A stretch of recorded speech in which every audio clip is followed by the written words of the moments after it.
Good morning.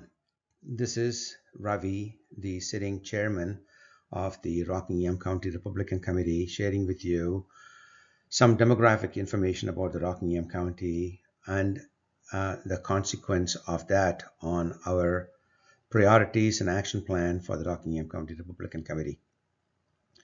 I'm sharing this with you to solicit your review of it and your feedback to me regarding if our priorities are correct or if we should be doing something else, or if you would like to play a heightened role in terms of your activism or participation as a donor.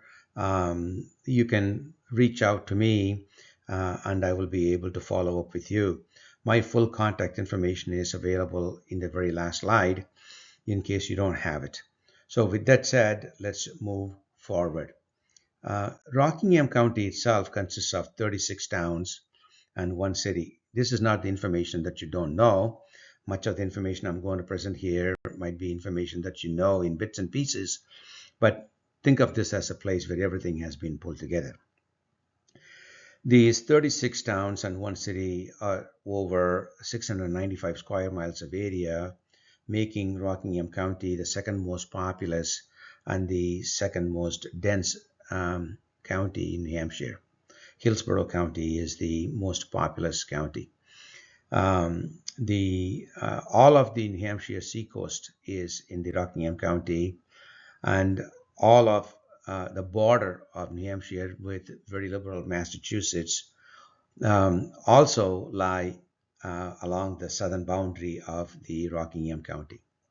So we have some interesting demographics and consequences. In terms of political representation in the New Hampshire State House of Representatives, there are 142 seats from Rockingham County and 5 in the Senate seat in the Senate, 2 executive councilors, and 2 U.S. House of Representative districts, as well as many members of the boards of selectmen in various towns, the city council in the city of Portsmouth, several school boards, planning boards, zoning boards, budget committees, and whatnot in various towns, all of which, if we did what we have to do, will be dominated by GOP members, and all of this local town and city positions can serve as the farm system from which the future leaders for at the state, at the and at the federal level for representing GOP might emerge. So it is very important that we do not ignore winning seats on the various local offices as well. When you look at the age distribution of the 322,000 people in Rockingham County, about 21% are in the age group of 0 through 19, call it 20%. And if you look at the 20 to 34, 35 to 49, 50 to 64, and over 64, they each have about 20% of the population. Okay, so whether we are looking at people who are not eligible to vote, or people who are just graduating from high school, starting their careers, perhaps buying their first home or getting married for the first time, and that age group, or people who have kids who are going to local schools and who are really getting engrossed in their careers, or the age group where people are toward the tail end of their careers with their kids going into high schools and colleges, or whether you are in the age group where you are retired and you are enjoying your life in retirement, enjoying your grandchildren. It's about 20% each in every one of those age groups. So what does that mean? It means that because winning elections will require winning in all age groups, we need to think about, do we have policies that appeal to every one of these age groups? Do we have a messaging that to market these policies properly to every one of these age groups in such a way that they would want to overwhelmingly support us rather than to supporting the Democrats. So that is why understanding the importance of this age group distribution is very important. Of similar importance is typically the ethnic distribution. What ethnic groups make up what percentage of people in Rockingham. Turns out 92% of the ethnic representation in the state of New Hampshire are white Americans. The Hispanic and the Asians, they all represent about 2 to 3% each, and the rest are the mix of all the other ethnicities combined. That means the ethnicity itself is of negligible impact on New Hampshire politics. If the messaging appeals to the 92% of the population, chances are that you are going to be able to win. So I don't think that we need to have any kind of identity politicking in New Hampshire, but we need to appeal to all the age groups. That's more important than appealing to all ethnic groups here. For administrative purposes in Rockingham County, we have divided this up into 3 areas. Area 1 predominantly along the seacoast, all the way up to all the northeast portion of the Rockingham County, and the Area 2 with several towns that are along the New Hampshire border, New Hampshire Massachusetts border, and the Area 3 with all the towns that are in the northwest, as well as the central part of the county, including towns like Raymond and Candia and Fremont and so forth, whereas towns like Stratham and Rye and Kensington, they fall into Area 1, but towns like Wyndham and Seabrook and Southampton Plastow, they all tend to be in the Area 2. The Area 1 is led by Denise Katz, and Denise has altogether 19 towns in her area. No, 13 towns and 1 city. And there are 49 House of Representative seats from the Area 1. And unfortunately, currently, 37 of them have been taken up by the Democrats, leaving only 12 for the Republicans. On the Senate side, it's a little bit more balanced. There are 2 Democrat senators and 2 Republican senators representing Area 1, and there are 2 executive councilors, both Republicans. So Area 1, you can say, is the most Democrats-dominated area. So the priority for Denise is to flip the U.S. House of Representatives seat, which is CD1, which is predominantly all of Rockingham County, as well as to flip the 37 House of Representative seats currently taken up by the Democrats back to the GOP column, and also win back those 2 Senate seats currently held by Democrats to the GOP. So Denise has the most heavy lifting to do among the 3 areas, so she has the most work cut out for her. Area 2 is led by Eric Crawford, and Eric has 7 towns and 31 seats in the House of Representatives for the Republicans. They are all taken up by the Republicans, and 3 Senate seats are all Republicans as well, and as well as the 2 executive council representatives also from the GOP. What is really interesting about Area 2 is that even though every one of this town is along the Massachusetts border, they are also solid red, which is counterintuitive because people would tend to think that New Hampshire has over time has become purple because of the migration of the Massachusetts population into New Hampshire, and that may still be true, but it looks like those people who are moving in from Massachusetts are not settling into those towns that are adjacent to the border, but they are perhaps moving further interior into the county, leaving all the border towns to be solid red.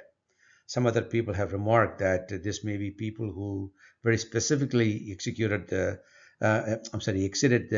persecution they received as Republicans in Massachusetts. So they moved, towns into the border towns in New Hampshire, and that's why they are keeping it red. But whatever the reasons are, we are happy that these towns are red. So what that means to Eric is that his priority is to maintain the GOP hold. But he has one more challenge that is somewhat subtle. If you are looking at towns in Area 1 where we have large Democrat representation, it is easy to develop a focus, and the focus is to flip those seats. So it's easy to have a common destiny, so the Republicans have more reason to cooperate and help each other to get there. But in Area 2, when we are already in the lead, when we are already winning, it's much easier to lose that focus and start focusing on the differences that we have with one another and start promoting infighting and finding reasons to differentiate within the GOP ranks, and that will be bad. So the challenge that Eric Crawford has is to to promote party harmony, and that won't happen, by itself. But Eric needs to put some thought into what has to be done in every one of these towns to promote harmony, and that's the big challenge Eric has. Area 3 is led by John Oblinus, and John Oblinus has 16 towns, and there are 62 House of Representative seats.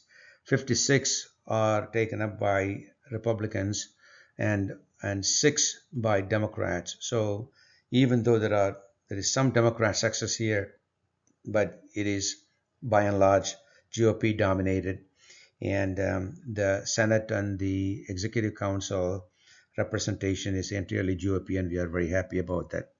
So the challenge for John is to flip those 6 seats from the blue column to the red column in Area 3, as well as to promote party harmony in all the other towns, because these are just like in Area 2. It's easy for people to lose focus and start infighting, and we don't want that to happen. We want people to work together and toward a common goal. Now, when it comes to voters, out of the 322,000 people in the county, 256,000 people are registered voters. That's approximately 80%. And as you saw earlier in the age group distribution, about 20% of the people are in the 0 to 19 age group. That kind of sounds like the 80% of the people who are eligible to vote, everyone is pretty much registered to vote. The question is, how are they registered? Well, 28% are registered Democrats, 35% are registered Republicans, but 37% are registered unaffiliated. So what does this mean? That means winning elections in New Hampshire won't happen without winning a good portion of those who are currently registered unaffiliated. So that's very, very important. So if we want to win those who are registered unaffiliated, we need to take a look at how we did with them in the most recent election. So I went back and looked at the 2024 general election in November. As I said, 28% coming in are registered Democrats, 35% are registered GOP, and 37% are registered unaffiliated. But when it came to the presidential ticket, a small portion of the registered unaffiliated, to the tune of about 5.9%, joined the Democrats to vote for the Democrat ticket, and 6.4% on the other hand of the unaffiliated joined the Republicans and voted for the Republican ticket. So that resulted in the Republicans having 41.4% of the registered voters voting for the GOP, and only 33.9% with the Democrats, with the 24.7% just sitting out of the presidential race. We need to figure out why there is so much apathy, why 24% or 25% of the people did not vote at all. So that looks like we need to take a look at why they did that and what is that we need to do to be able to pull them into the red column. But when you take a look at the Senate uh, race, state Senate race, different amounts of people from the unaffiliated uh, joined the Democrats and the Republicans to vote uh, for the state Senate. But on the House of Representatives side, the story is much different. The out of the unaffiliated, 3% of the unaffiliated joined with the Democrats and voted for the House of Representatives, but 5% of the registered Republicans decided not to vote for Republican House of Representatives. How strange is that? It turned out of the third, instead of having 35% registered Republicans voting for the House of Representative Republicans, only 30% voted.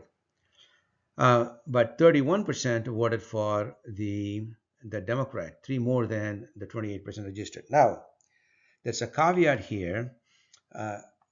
In the House of Representatives, in every town, there were multiple candidates. I only looked at the first candidate because the first candidate seemed to bring the majority of the votes. The second, if there is a third one, they don't seem to bring in nearly as much. I only looked at first one. So this could be subject to some further examination.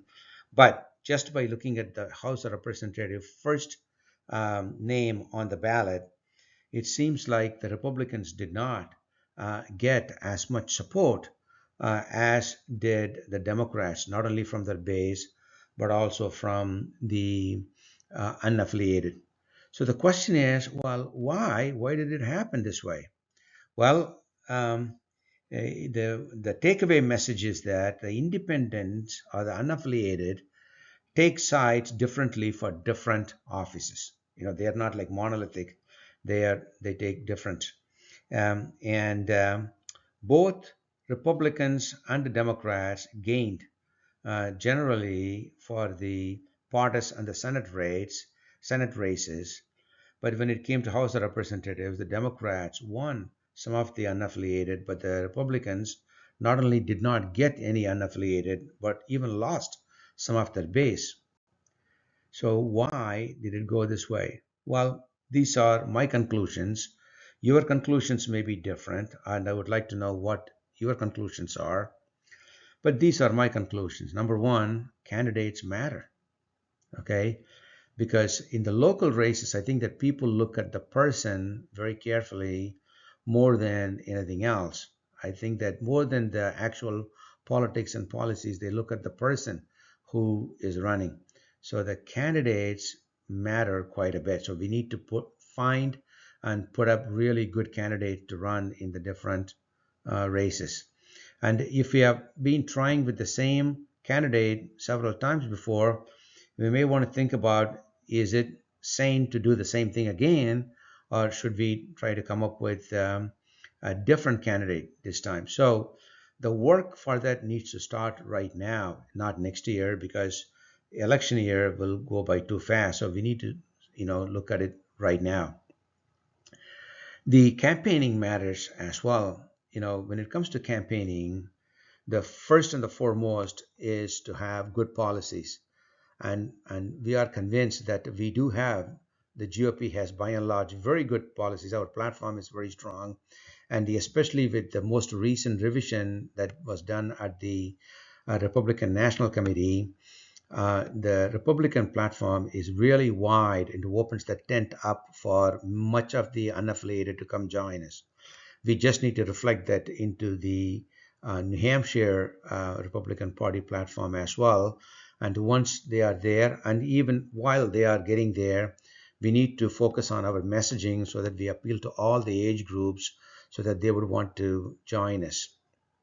Second, the voter targeting is very important, we need to understand the who's voting in the different elections. There is some information that's available from the New Hampshire GOP, and I'll be happy to share them with you. But each town can also get from the town clerk the actual marked up checklist from the last election that will show it'll identify every person who voted in the election. So when you take a look at that for your town and then you look it up on the map, you'll be able to see the pockets of voters and how they are voting. And that might give you an idea of where to focus on door knocking or doing different things. So this is all several things that we need to do. This voter targeting is very, very important. And it should be, first we should start with the data from both the town as well as from the state. We need to mash them up, and we need to have some clean data to begin with, and then some analysis particular to every town to be able to target voters. So that is something very important. Communication matters. By communication, I'm distinguishing this from messaging, because message is a message. Communication is more as a methodology. How do we communicate these messages to the people? Do we just simply put it on our website and think that people are going to come see it? Or do we take the expensive path of doing direct mailing? Or do we go somewhere in between, like doing social media and post it on? But social media tend to have so many of them, and each one attracting maybe like 30, 40 active people, not necessarily seen by everybody. How do we do that? Or do we do emails? In that case, how do we get the email addresses of people to send these things to? So I think we need to think about what is our form of communication that is going to be the most effective. And lastly, the ballot strategies matter as well. By that I mean, many times the reason a voter will get out of their couch to go to vote for may be different than the race for which you are a candidate. But you may happen to be on the same ballot. So sometimes an issue may motivate people who are likely not to vote for you to come to the voting booth to vote. And that might be extremely disadvantageous for you. Sometimes you may want to instigate ballot measures that might motivate the people who are likely to vote for you to come out and vote for you. So these are some ballot strategies that need to be done on a town by town level. I don't think we do enough of it, but we should. So that is something that we need to talk about. But these are things that just don't happen by themselves. These things don't just happen by us just talking about them either. But these are things, for each one of them, we must develop an action plan, and we need to have a leader to lead the rest of the people to methodically get these things done. That's the only way that we are going to be able to win, in my humble opinion. Now, I want to share with you how we go about, at least this is what I'm envisioning to be able to do in the Rockingham County Republican Committee. If you differ or if you have different idea, please feel free to share it with me. So as a chairman, I have the responsibility to set the priorities, to provide the direction and the education necessary for the executive board to be able to execute on the priorities, and to create the infrastructure that makes it easy for them to be able to execute these things. And I work through the area chairs, whose responsibilities are to make sure that there is a town committee for every town, and play a role of a player coach, meaning that you coach your town chairs, but also you play an active role in running your particular town committees in your areas. And you also are closer to the action. So through your town committees, you need to identify candidates and win seats. And the area chairs will work through the town chairs, and the town chairs will set up predictable meeting cycle and agenda, so people who are participating in the meetings, they know what to expect when they come to the meetings and why their time will be worthwhile, and have an agenda that appeals to the people that who they want to come and participate in these meetings. And it is also up to the town chairs to grow the membership and the contact list, because that is going to become very key when it comes to the communications methodology that we talked about. And they are also responsible for grooming the future members and the future leaders. They are the closest to the grassroots, so that's where that needs to be done. So this is what I see roughly as the division of labor in the RCRC. But when it comes to funds that are needed to be able to get these things done, that is a job for all of us. I don't want to say it is for one person. We are all responsible for fundraising. We need to work together on this. Plus, that we also need to keep all of our meetings purposeful, but we also need to have fun. It's a volunteer organization after all. If we don't do things that kind of gives us some level of pleasure and enjoyment, nobody will want to do that. So we need to keep things fun, but the town chairs need to have it in their minds very clearly that the town committees are not social clubs, but really are purpose oriented, and that is to win Republican seats in the various offices. But when in achieving this goal, they need to set up an environment that is friendly and social so that people would want to come and join the cause. So these are really some of my messages to my area chairs and the town chairs, and I wanted to share it with the full committee to get your feedback as well. Now, this is my contact information. You can reach me anytime at 978-831-4645. That's my cell number. You can send me text, but when you send me a text, please identify yourself, because sometimes if I don't have your phone number, I wouldn't know who I'm getting the text messages from. You can also send me email, Ravi, number 4nh@gmail.com. So, and please become a repeat donor to the Rockingham County Republican Committee, because it is with the money that you donate that we'll be able to do things to help the candidates and so forth. So we really need your help. So please become a sustaining or a repeat donor, monthly donor, so that you can really help us. So with that said, I would like to thank you for your time. And if you have any questions, any comments, any suggestions, any advice, please feel free to send it to me. Thank you very much. Bye-bye.